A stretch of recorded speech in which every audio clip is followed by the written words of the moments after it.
Absolutely beautiful. Absolutely beautiful. There is only love. So let us take that love and open up our hearts right now as we open up this day with this invocation. So friends, right here and right now, I invite you to take a deep breath, breathe that in, and just know truly, fully and wholly that there is only love. That there is this one heart, this one mind, this one life. It is the heart, the mind, the life of the divine, and today we call it love. Today we know that love is alive within each one of us, those of us in the sanctuary, those of us joining us online. We know that love is alive in our music, and we bless that. We know that love is alive in our minister and in our message, and we bless that. We know that love is alive in those of us watching and waiting for our children, and we bless our children's ministry. And most of all, friends, we know that love is alive within each one of us, individually and collectively. So we bless and honor ourselves today. How good it is to know that we are one in God. We say thank you, and so it is. Well, friends, we are an interfaith gathering, a spiritual community that honors all teachings and all spiritual teachers. And we're going to begin our ceremony that celebrates this oneness of life, which acknowledges that all people and of all faiths come from the universal presence, which we call Spirit. And our candle lighter, and she's making her way up here right now, is the one and only Judy. Thanks, Judy. So grateful for Judy and all the many ways that she serves. Oh, so let us begin. The Tao, honoring the universal path of harmony and equilibrium, the natural way. Shamanic tradition, honoring the beliefs and practices of all indigenous peoples, the way of pristine spirituality. Hinduism, honoring the path of knowledge, action, and devotion. Judaism, honoring the ethical path of living by sacred law. Buddhism, honoring the Four Noble Truths and the path of compassion.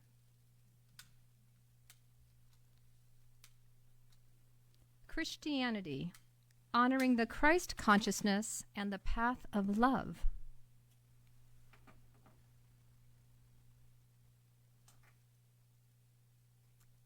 Islam, honoring the path of submission and the will of God as the highest calling. New Thought, honoring the metaphysical path of mental healing through the practice of universal spiritual principles. As we continue to light our candles, the last candle that we light today is the candle of love. As we were singing about that earlier, that candle of love that lives within each one of us. And so, friends, we invite you in the stillness of your own mind and your own heart to bring to awareness the names of anyone that we wish to be included in this healing flame of love. And friends, today I'm just really called to go off script and just say that we just bring all of those affected, friends and families, people unknown by the Hurricane Helene, just bring those people, those towns, into our heart right here and right now.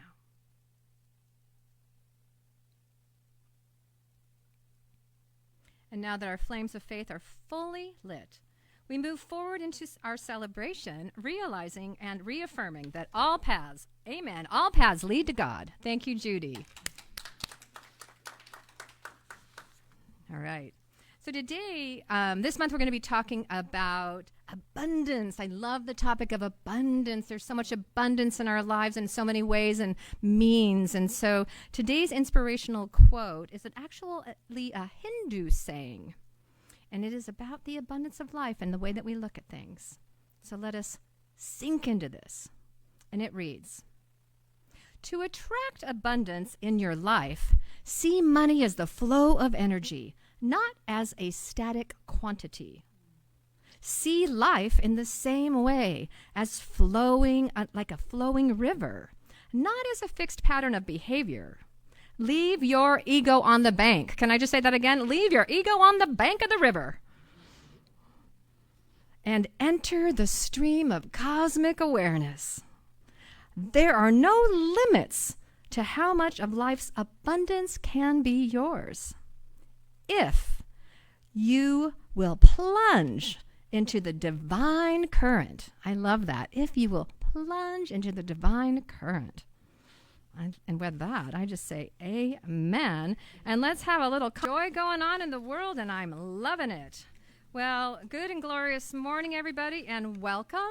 Welcome to the Alaska Center for Spiritual Living. We are so delighted to have each and every one of you joining us today. Those of you here in the sanctuary, as well as those of you joining us live right now on our Facebook page. And I just want to say, I see you on the Facebook page today. I want to say I see Cynthia George and Connie Judd and Tony Shannon and Chris Bittner who have already said, hey, we're here. So we want to say that you are here and you're part of our community, our spiritual community. And if you haven't put your name in the chat yet and let us know where you're joining in from, we invite you to do so right here and right now. And if you decide today that you're not here right now and you're going to join later in the week and watch us on our YouTube replay, please feel free to put your name in the chat. If you're new to us and you're on the online community and you'd like to connect with us and you feel so called to do so, if you put your email in the chat, we will reach out to you personally. That's Reverend Dawn will reach out to you personally and welcome you to our community because you are important to us. For those of you joining us in the sanctuary today, I can see your beautiful faces out there. And is there anybody here new for the first time today? So you walked in the door and you said, hey, I'm just hanging out. Anybody new for the first time today that you'd like to raise your hand and we'd love to welcome you. And if you're not feeling that call, because we have gifts, I'm just saying, if you're new today, we have gifts for you. We have presents. You know, your present is a present to us, but we actually have something to give to you. If you're new today and you're like, hey, I don't really want to raise my hand, don't worry. You've got a gift coming and you can just pick it up on the way out. You can see Judy and she will give you your welcome gift. So I want to talk for just a second about one of the things that we like to do here at the Alaska Center for Spiritual Living, and that is prayer.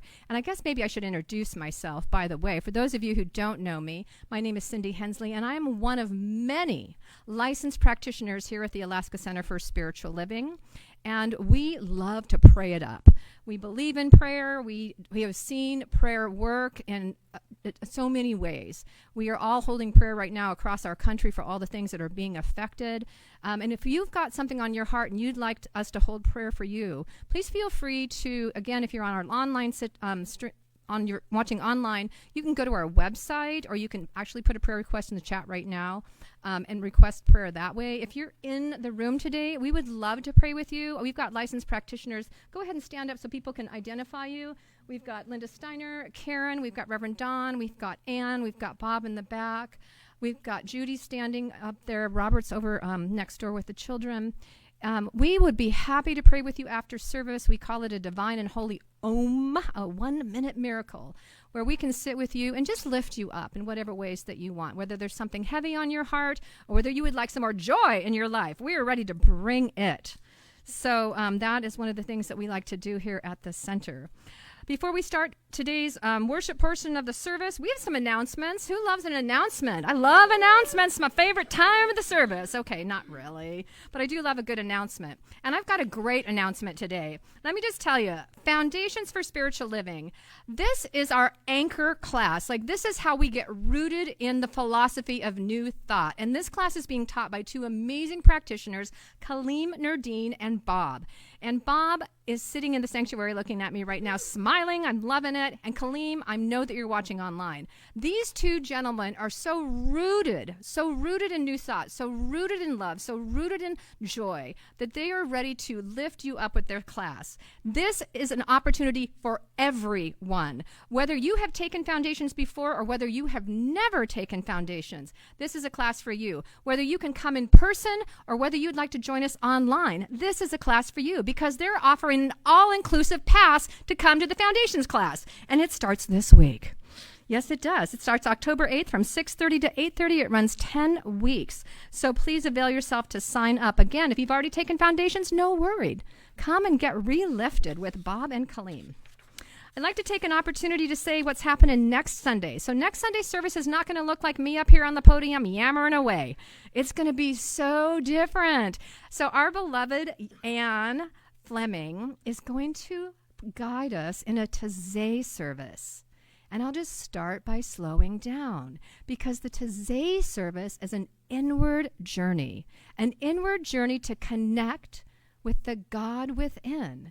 And the Taizé service is anchored in prayer, meditation, chanting, quiet, candle lighting. It's going to be beautiful. We'll probably even dim the lights in here next Sunday. So it's not going to be a regular service with Reverend Dawn up here giving the talk, or myself up here, or anybody giving the announcements. Anne's going to be up here leading us through a Taizé service. Please come. Please invite all your friends. It's going to be a wonderful opportunity. So now I want to have another wonderful opportunity and welcome up our board president. Heather, are you our board president? I think she is. So our board president, Heather, is going to come up and give us a minister search update, because if you haven't heard, our minister's decided he's ready to go hang out in Talkeetna more and do a little fishing, and he's leaving us, but not really leaving us, but he'll still be around. But we are having a minister search update. So Heather's going to give us the update. So come on down, Heather. Heather. Hi, everybody. What a great week to talk about abundance. Happy Alaska Permanent Fund Dividend Week. I know I'll be contributing half of mine back to the center, just kind of putting that out there for getting the flow of abundance that's working. Anyway, quick update on the minister search. I know a lot of folks have been asking questions about this. We have this great search committee, and we have been working on this for about 9 months now. So here's where we're at. The senior minister position has been posted with Home Office, so that's the Center for Spiritual Living. Home Office, they have a great group of experts that this is what they do. They help find the right minister to go with the right center. So it's posted. Our initial application deadline is October 31st, Halloween, which I think is like a very good day for that. If we don't get enough qualified candidates, that's okay. That's part of the process, and we'll just keep extending the deadline until we get the right person for the job. Then once we do get the right number of applicants, then we will do interviews with the search committee. The short list will go then to the leadership council. They'll do kind of a limited interview, and then once they're approved, these applicants become candidates. At that point, then each candidate will come to Anchorage and we'll do a weekend. And so what that will involve is a workshop. They'll do a Sunday talk, and then they're going to meet with some other, like the groups, like the practitioners. After all the candidate weekends, then it'll be up to the congregation, the voting members, to make the final selection. So probably what everybody's thinking is this sounds like it's going to be longer than when Ann and Rev Dawn go on the Camino. So we are working on a backup plan. Obviously, we have Reverend Linda, and we have all our wonderful practitioners as backup. So don't worry about it. The Leadership Council is working on a backup plan. So with that, that's my update. Today. Woo-hoo. We got to make up for only 3.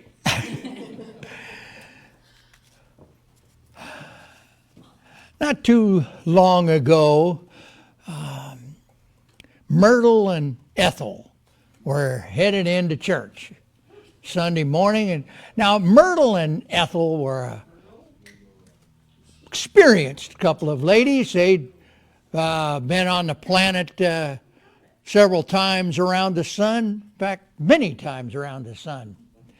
And they were wonderful young ladies, maybe not so young, but they were wonderful ladies, and they were headed into church.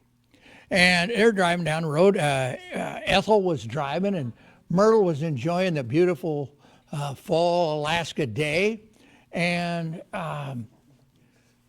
they came to a traffic signal, and the light turned red, and Ethel just right through the red light. And Myrtle thought, whoa, God, it's a good thing there wasn't a policeman there. She'd have got a ticket. So they went a little bit further, and there's another traffic signal. And sure enough, it turned red. And Ethel, right through it. And Myrtle's thinking, oh my God, we could have got hurt. This is horrible. So she's just finally settled back in again to enjoy the ride. another traffic signal, and wouldn't you know it, the light turns red. Pew, Ethel goes right through it. And that was it. That was all that Myrtle could take. And she says, Ethel, you got to start paying attention. You could have killed us. We run through 3 red lights in a row. You could have killed us. And Ethel said, oh. And she got this, really concerned look on her face. And she looked over and says, oh, am I driving?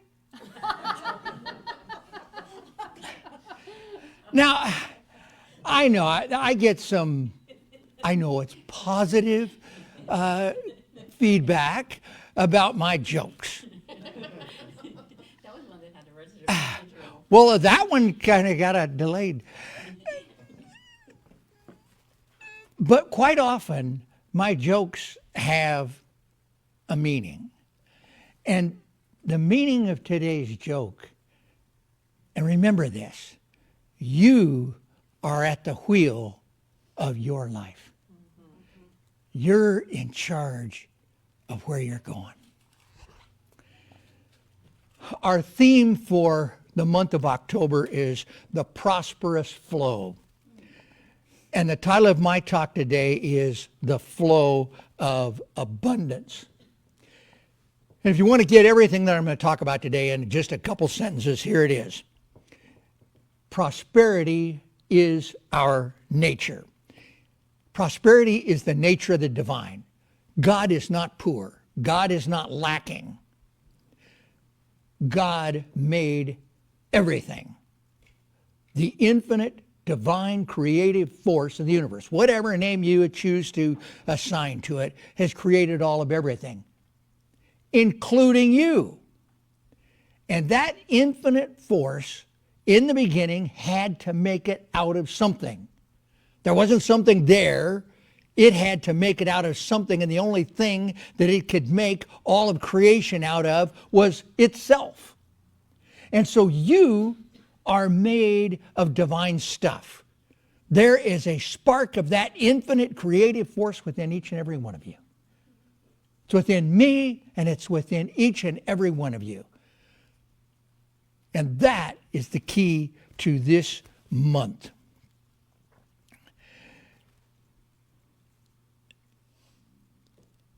This idea of abundance and prosperity includes much, much, much more than just money.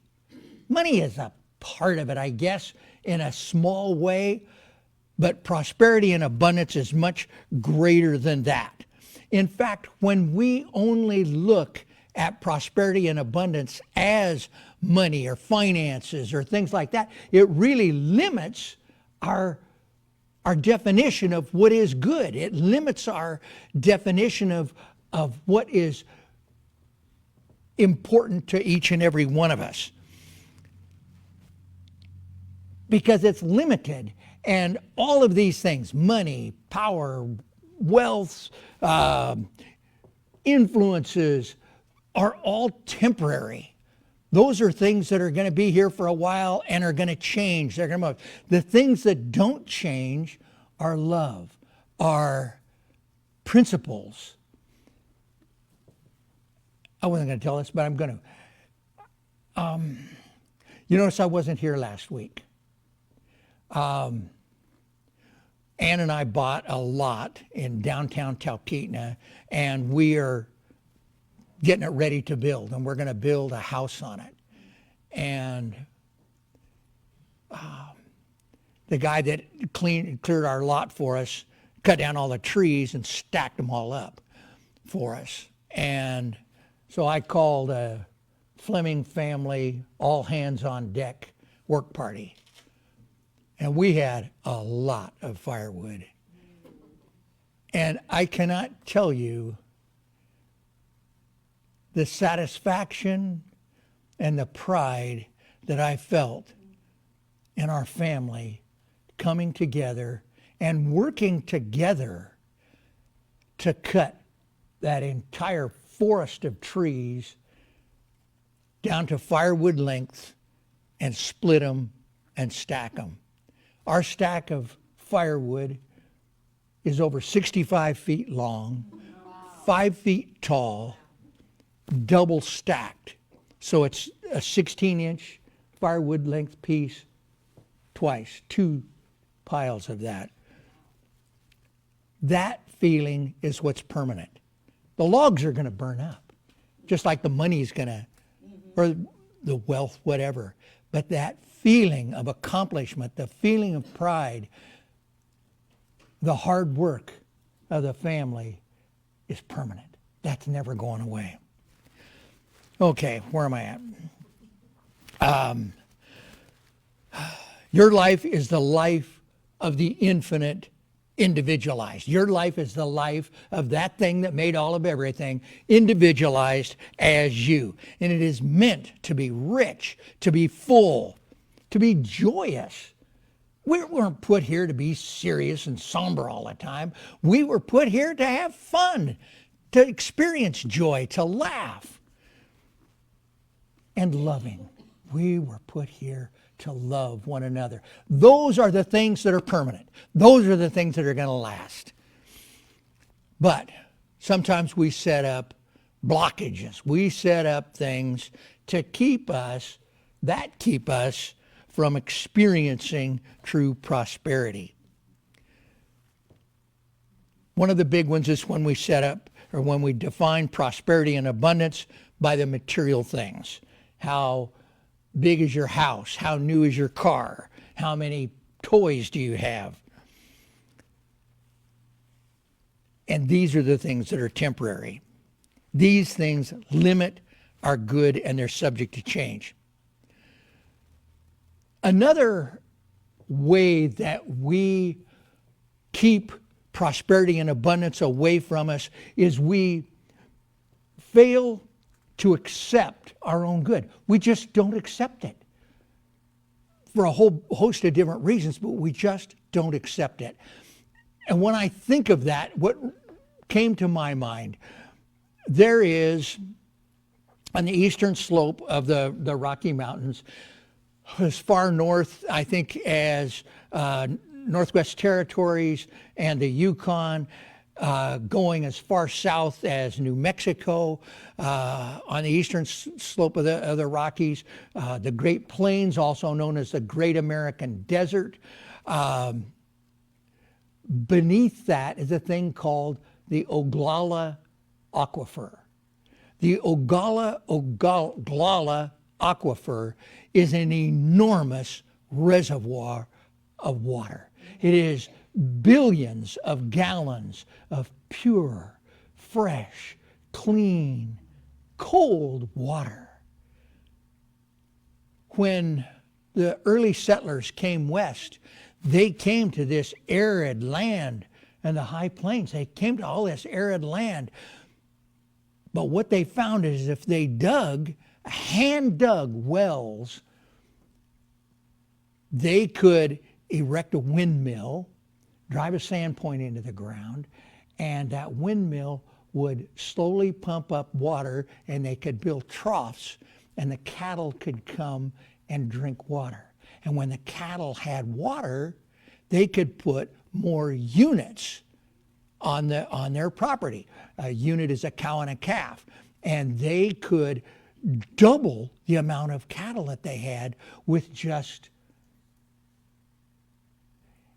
And the goodness of the universe, the goodness of God, the goodness of the thing itself is like the Oglala Aquifer. It's huge and it's there and it's vast and it's for us. But if we only have that little windmill pumping that little bloop out, we only get a little bit. And that's kind of what we do sometimes, is we only accept a little bit of the good that is right there where we are. It can be within us or right below us. We only accept a little bit of good. There was a lady, this was in Europe, the first part of the 20th century, so it was the first part of the 1900s.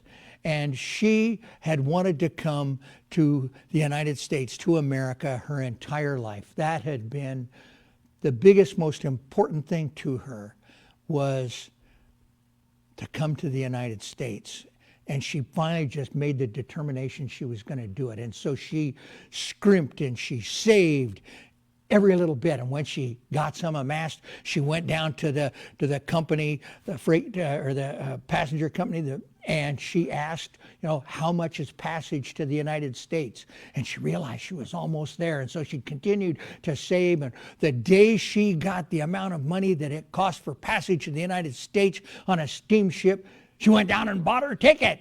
And she was so excited. And then she got home and she started thinking, oh no. What am I going to do? This trip takes over 2 weeks. What am I going to eat? I'm not going to be able to afford meals on a luxury liner going across the Atlantic for 2 weeks. What am I going to do? And so she talked to her baker, and he saved her some day-old breads and things, and she continued to save, and she got a little bit here and there, and she put it away in her suitcase. She had to take some of her clothes out, but she stuffed her, and she figured if she rationed it right, she could make it across the Atlantic in 2 weeks. So the day came, and she got on board, and she was so happy, and they set sail. Well, the ocean voyage took a little longer than planned. Instead of finishing in 2 weeks, it was a little longer than that. Well, she ran out of her old stale bread before they got to America.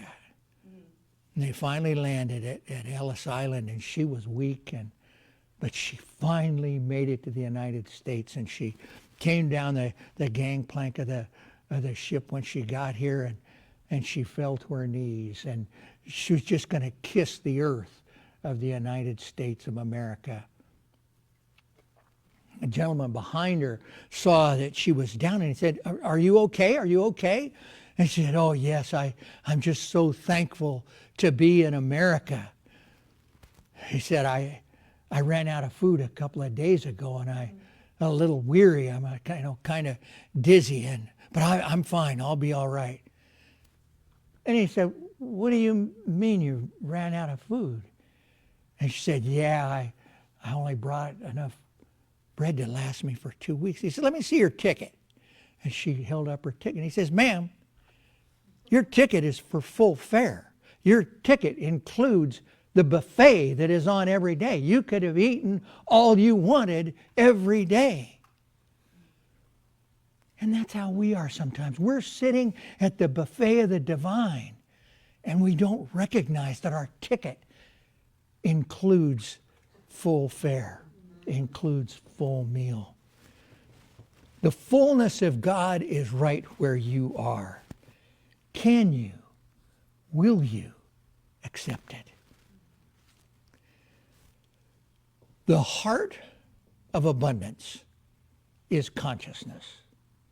Well, that's a big question. Hold on. What are you doing? You're getting into that mystical stuff again. What is consciousness? That's what my degree is in, and I have a hard time explaining it. But this is what I have come up with. This is how I look at consciousness, what it is.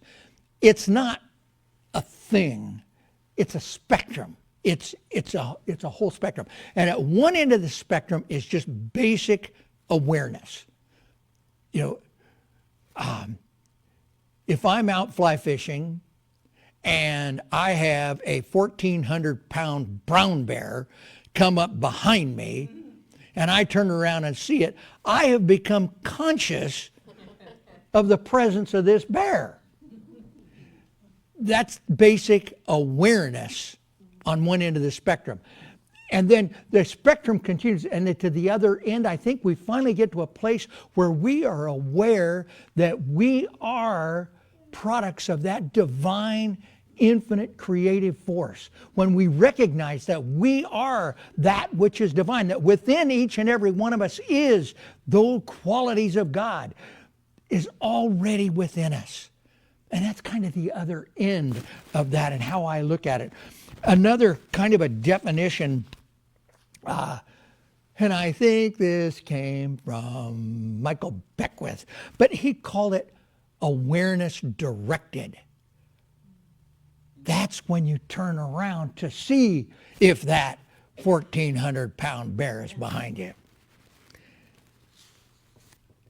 There was a farmer. I got a lot of farmer jokes today. Farmer stories today. But there was a farmer who grew weary of his farm, his life. Farming is hard work. There are no days off. You know, the livestock has to be fed and watered every single day. There are no vacations. There are no staycations. And it's hard work. It's not easy. And he worked and worked his entire life. And yet, he didn't feel like he was getting ahead. He didn't feel like there was meaning in his life. There was something missing. And he finally decided, I just need to get out of this farming business. I just have had it. And so he called the realtor and said, I've decided to sell my farm. Can you sell it for me? And she says, well, I'm sure I can. And she came out and decided to look over his farm, and she looked all over, and she spent about half a day looking at everything. And she said, yeah, I can sell this. This is a really good farm. I'll sell her, all right, no problem. And so she went home and she wrote up the listing, how she was going to do it, how she was going to advertise it, and what she was going to do. So she wrote this, and this is what she came up with. Beautiful farm, ideal location, modern equipment, healthy stock, acres of fertile ground, immaculate farmhouse next to a small stream with a pond. And he read that and he looked down and he says, wait, I can't sell this. This is what I've dreamed of my whole life.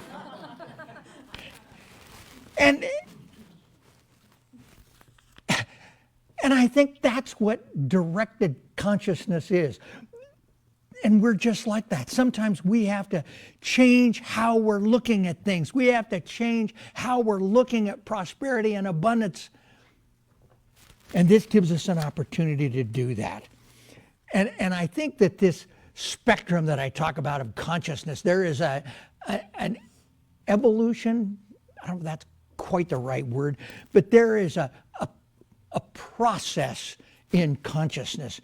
And so there are a couple of, they're not really steps, but a couple of things along the way as our consciousness shifts. First one is this consciousness of God. And the basic of that is the awareness that you can never be truly separated from God. As practitioners, when you ask a practitioner for prayer, particularly like in a 1-minute miracle, we don't deal in a lot of effects. We don't deal with your story. It's important to get your story, and it's important that you relay your story. But what the practitioner is going to be praying for is something different than that. We pray for the awareness of the presence of God in your situation, whatever it is. I am safe. I am supplied. Join me. I am safe. I am supplied. I am safe. I am supplied.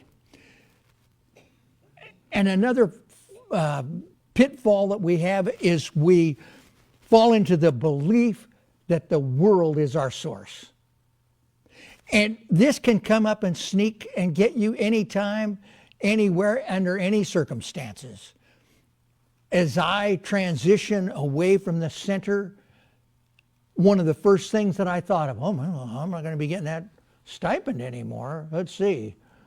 Well, that's what funds my fishing trips. That's what, with a false belief that my income, my prosperity is dependent upon the center.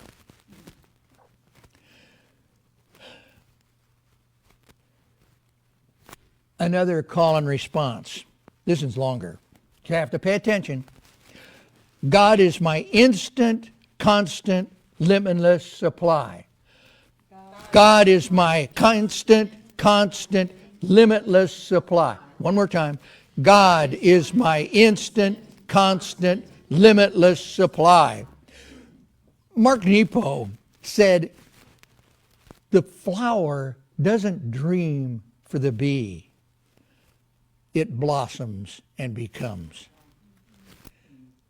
Another good story,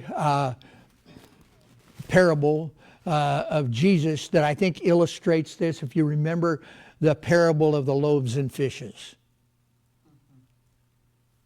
How did this little boy with 2 fish and 5 loaves feed 5,000 people? The second thing then is a consciousness of worthiness. So many times I feel that people have either a conscious or an unconscious belief that they don't deserve good, that they're not good enough to be good, that they're not worthy of what it is. There was a minister. He was kind of like my farmer. He was burned out. You know, he'd been in his place for over 10 years and pretty much every single Sunday, and he just really felt burned out. And the president of his board called him aside and said, "Minister, you need to take a break. You know, you need to get away." And so minister and his wife traveled to the next state over, Tennessee, and they went on a vacation. And this is before B&Bs or any of that kind of stuff. There was a quaint Tennessee inn. Had several people staying there. It was a beautiful thing. And he and his wife were just really having a wonderful time there. And one morning they were down having breakfast, and I noticed that there was an elderly gentleman. He was kind of coming around and talking to each table, and he's thinking, "Oh God, you know, I'm here to get away from all this. The last thing I want is to have this guy come up and say, maybe he'll just won't see us." Well, that didn't work out. Sure enough, the guy came up and he said, "Well, good morning. I don't believe I've seen you around here before. Thank you for coming in to see us. Tell me your name. You know, what are you doing here?" Said, "Well, I'm Reverend so-and-so, and my wife and I are here on a little." "Oh, that is absolutely wonderful, Reverend." He said, "That is just the best thing ever." He said, "You know, got a story to tell you about a reverend." I said, "Oh, guy's thinking, now I'm going to get this." And he tells a story about a young man. In fact, he says it's right here in this community. He used to live right over there at the base of that foothill, a little ways out of town. And this young man's mom was never married. She was an unwed mother. And back in those days, that was really frowned on. And he was often made fun of. The other kids would say, "Who's your daddy? Who's your daddy?" And he felt ashamed his whole life. He felt that he wasn't good enough, that he really wasn't good enough. And then one day at the local little church there that the boy always went to, they got a guest minister. And the guest minister was there, and he gave his talk, and the boy always sat in the back row, or 1 foot, ready to go. Soon as that, service was over, he was out. Well, he wasn't expecting this guest minister. He wasn't quite as blowhard as the old guy, and his benediction was really short, and the young man didn't get out of the back of the church before the minister got back by the door and saying goodbye to everybody. And sure enough, the kid was just, he felt so terrible. And sure enough, this guest minister said, "Whoa, thank you for coming today, young man. Good to see you. Who's your daddy?" And the whole room fell kind of silent because everybody knew. And this guest minister picked up on it, and he knew something wasn't quite right there. And so what he did is he just, "Wait a minute. Now I see the resemblance. Yeah, I should have known all along. I know you." And the young man just froze, and he said, "You are a magnificent, beautiful child of God, and you are on this earth to do something wonderful. What a great opportunity it is to meet you and know you," and shook his hand. Well, this minister heard this gentleman tell this story, and he was just captured by it. And then the older gentleman said, "Yep, that minister hadn't have told me that day when I was a young man that I was a magnificent child of God and I was going to do something worth, I wouldn't be here today to tell you this story." And then the gentleman went on to the next table and was talking with them. Well, he finished their meal, and the older gentleman left. And when the waiter came around, he asked him, he said, "Who was that guy that came around and went to every table? Who is he?" He says, "Oh, everybody knows him. That's Ben Hooper, the former governor of Tennessee."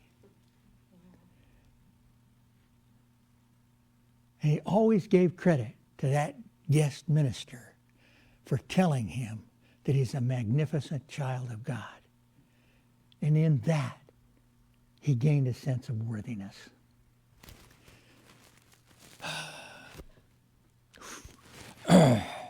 So, I would advise you, stop asking God to make you rich.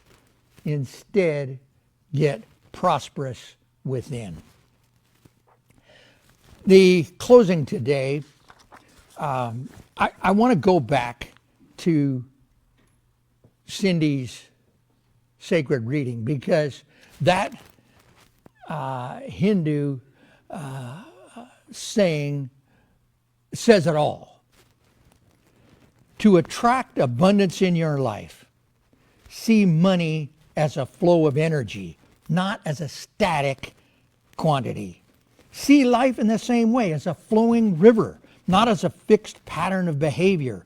Leave your ego on the bank and enter the stream of cosmic awareness.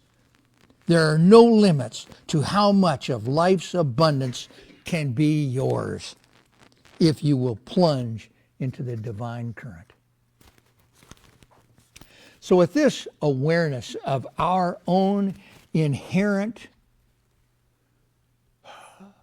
gifts, our own inherent divinity, I will ask the practitioners to join me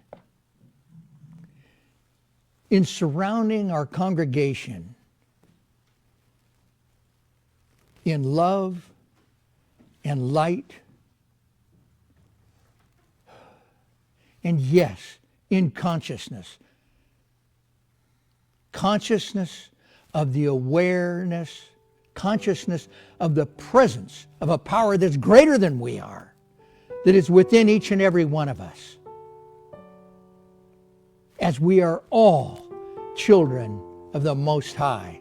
We are all products of that infinite creative force. And as such, we are made of God's stuff. That we are worthy of that which is good. We are worthy of love, peace, harmony. And we have faith that we are taken care of. That infinite supply of the universe is ours. All of the water of the Oglala aquifer is at our disposal. We are sitting at the buffet table on the luxury liner with all we can have to eat. And so we know that the everyday problems that we face, and there are numerous problems, there are numerous things in our lives that throw us off track. We know that we are greater than those because we are that product. So when we have health challenges, we know that, yes, they are absolutely real. Absolutely real health challenges. My TIA was an absolute real thing. But it's as an expression of God, I am exactly that expression. We are equal to, greater than all of the things that we face. Lack and limitation. When we experience more month than there is paycheck, we can simply know that we have the eternal things. The eternal things are already within us. That love is already there. There is enough firewood to light the fire for everyone. We can warm all of Talkeetna. And when we feel the sadness of separation, when our loved ones make a transition, we know that we can never be truly apart, that we are one. We are one now. We are one with God, and we are one with our loved ones, and always will be. For that love is greater than the separation. And so we give thanks. We give thanks for our awareness of the power and the presence of God. Now I just release these words to the working of a law that always says yes. Thank you, God, and so it is.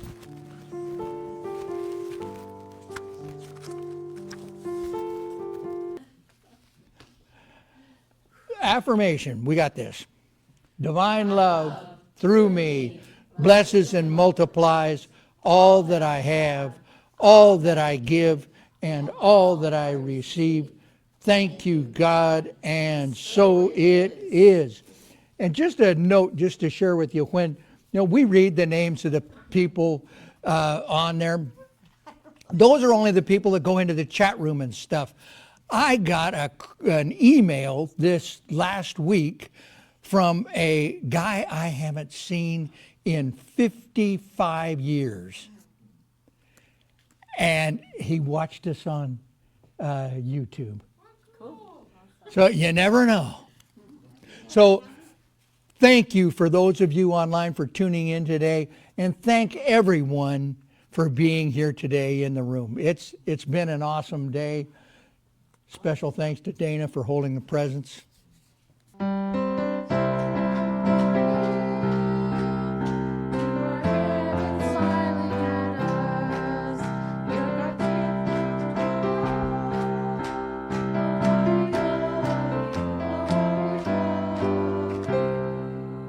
Oh my goodness, Baba, we were out here getting all lifted up with the abundance. We had an abundance of youth happening. And so Robert and youth, you guys want to share with us what you learned today? Well, we are gifted with the presence of Emma and Bodie here today with their mother, Sonia. And Emma's going to tell you what we experienced together today as one. What we learned today is that we read a book that was called Ish, and we learned how to express our feelings, and my thing is called Joyish. I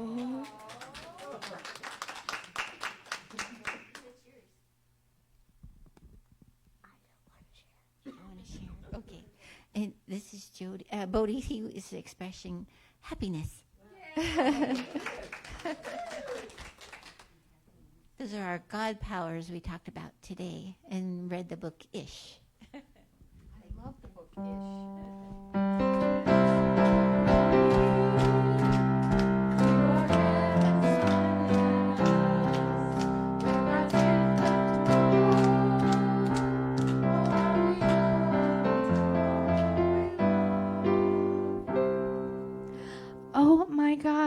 am having a moment.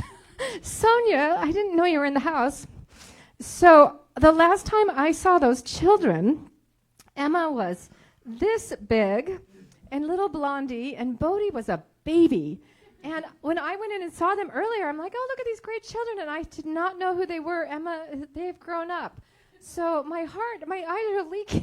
I'm like, oh my God, they're adults. So, well, not quite, but anyway. So wow, I guess I should be where I'm supposed to be. Anyway, wow, I'm just having a moment. So be with me, right? So that's what we get to do. So we're gonna pray it out. And today, I'm just gonna pray with my eyes wide open because they're leaking. And so, I just invite us to sit in that seat and just take that deep breath and feel that energy, that synergy, that liquid loving light that we know as God. And that is the God of abundance. That is the God that shares with us. That is the God that cares with us. That is the God that nurtures us and nourishes along the way. That is the God that we have jumped in the river of life with and we have said yes to the flow. That is the God that allows my heart to open up so much wider than it was when I got here to see these beautiful children who've grown up without me, but yet I know their little hearts and to let the river of life flow.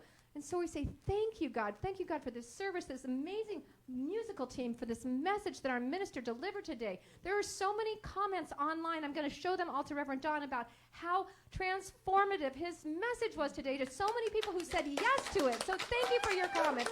Thank you, each and every one of you. Bless you all. We are one, and so it is. And so it is.